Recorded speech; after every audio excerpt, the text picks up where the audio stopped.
Hello. जय हिंद दोस्तों आज हम लोग देखने वाले हैं यूपी पुलिस और यूपीएसआई भर्ती 2024 के लिए पिछले वर्ष आए हुए रचना एवं लेखक से प्रश्न, जिसमें दोस्तों लगभग आपको 100 से 150 रचनाएं हम कराने वाले हैं, जिसमें 7 से 8 वीडियो आएंगी। ओके दोस्तों, क्योंकि एक वीडियो में लगभग 15 रचनाएँ हैं, 10 वीडियो में आपकी 150 रचनाएँ हो जाएंगी। आप दोस्तों इससे बाहर रचनाओं से एक भी प्रश्न नहीं पूछा जाएगा। और दोस्तों जो सम्मान एवं पुरस्कार भी मिले हैं लेखकों को, उन सब से भी प्रश्न रहेंगे। और लेखकों के उपनाम क्या क्या पूछे गए हैं आज तक, सभी प्रश्न आपको मिलने वाले हैं।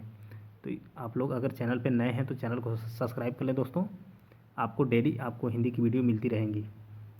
तो आइए दोस्तों देखते हैं। इसमें पहला प्रश्न है, जयद्रथ वध किसकी रचना है? जयशंकर प्रसाद, मैथिली शरण गुप्त, सूर्यकांत त्रिपाठी निराला, सुमित्रा नंदन पंत। तो इसका आंसर क्या होगा? तो इसका आंसर होगा दोस्तों option number B, Maithili Sharan Gupt की रचना है।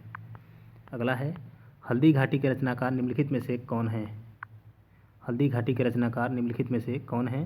राणा प्रताप, हरिअवध, श्याम नारायण पांडे, सोहनलाल द्विवेदी।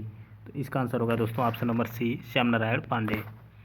अगला प्रश्न है, निम्नलिखित में से कौन सी कृति महादेवी वर्मा की है? निहार, साकेत, कामायनी, प्रिय प्रवास। तो इसका आंसर क्या होगा? तो इसका आंसर होगा दोस्तों ऑप्शन नंबर ए, निहार। साकेत किसकी है? तो मैथिली शरण गुप्त की है। कामायनी जयशंकर प्रसाद, और प्रिय प्रवास जो है किसकी रचना है?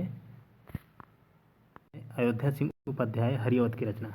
अगला प्रश्न है, निम्नलिखित में से कौन सी रचना मैथिली शरण गुप्त की नहीं है?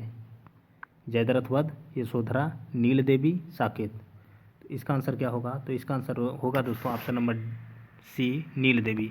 नील देवी नाटक है किसका है? भारतेंदु हरिश्चंद्र का। अगला प्रश्न है, द्विवेदी योगिन रचना जय भारत के रचनाकार निम्नलिखित में से कौन है?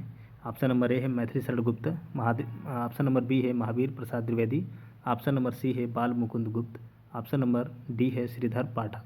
तो जय भारत के रचनाकार कौन है? तो इसका आंसर होगा ऑप्शन नंबर ए, मैथिली शरण गुप्त। अगला प्रश्न है दोस्तों, निम्नलिखित में से किस कवि को प्रकृति का सुकुमार कहा जाता है? ऑप्शन नंबर ए है Sumitra Nandan Pant, option number B है Mahadevi Verma, option number C है Jaishankar Prasad, option number D है सूर्यकांत त्रिपाठी निराला। तो इसका आंसर होगा दोस्तों option number A, Sumitra Nandan Pant को। और सबसे पहला ज्ञानपीठ पुरस्कार इन्हीं को मिला था, चिदम्बरा के लिए 1968 में।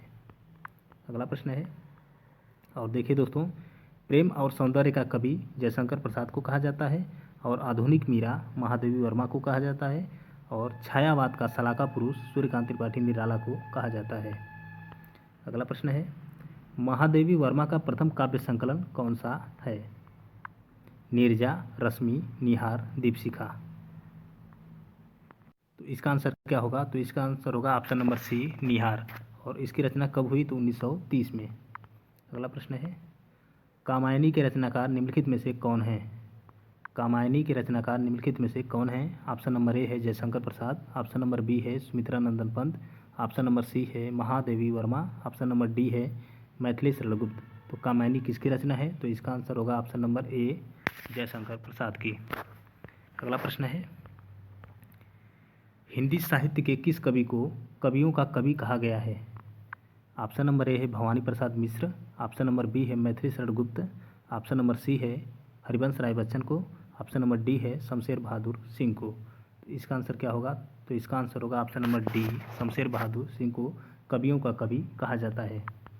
अगला प्रश्न है, महादेवी वर्मा को यामा रचना के लिए कौन सा पुरस्कार प्राप्त हुआ था? ऑप्शन नंबर ए है ज्ञानपीठ पुरस्कार, ऑप्शन नंबर बी है Bharat Ratna, option number C है Padma Vibhushan, option number D है Padma Bhushan.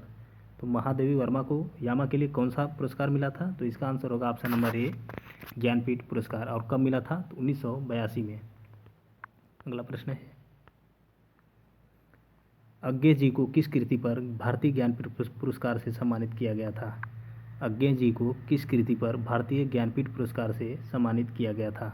Option number A है महावृक्ष के नीचे, ऑप्शन नंबर बी है बावरा अहेरी, ऑप्शन नंबर सी है कितनी नावों में कितनी बार, ऑप्शन नंबर डी है क्योंकि मैं उसे जानता हूँ।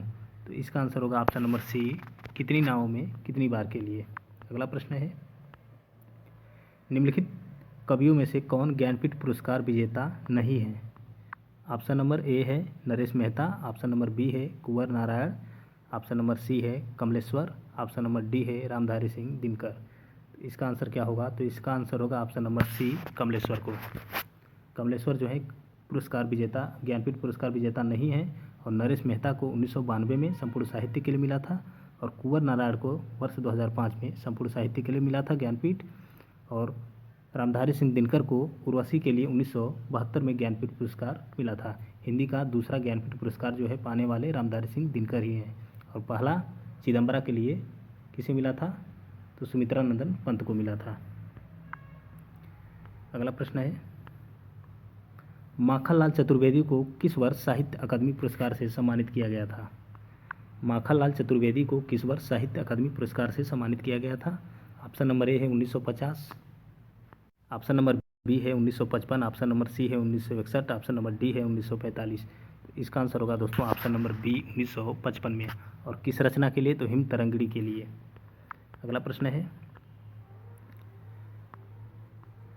सन 1973 में साहित्य अकादमी पुरस्कार प्राप्त आलोक पर्व किसकी रचना है? ऑप्शन नंबर ए है Hazari Prasad Dwivedi, option number B है Bhisham Sahni, option number C है Bhawani Prasad Mishra, option number D है शिवमंगल सिंह सुमन। तो आलोक पर्व किसकी रचना है? तो इसका आंसर होगा ऑप्शन नंबर ए हजारी प्रसाद द्विवेदी की। अगला प्रश्न है दोस्तों, रामधारी सिंह दिनकर को किस कृति पर साहित्य अकादमी पुरस्कार प्राप्त हुआ था? कुरुक्षेत्र, उर्वशी, संस्कृति के 4 अध्याय, रश्मिरथी। तो इसका आंसर क्या होगा? तो इसका आंसर होगा दोस्तों ऑप्शन नंबर सी, संस्कृति के 4 अध्याय के लिए। और कब मिला था? तो वर्ष 1959 में। तो दोस्तों इसी प्रकार की वीडियो पाने के लिए चैनल को सब्सक्राइब कर लें। जय हिंद।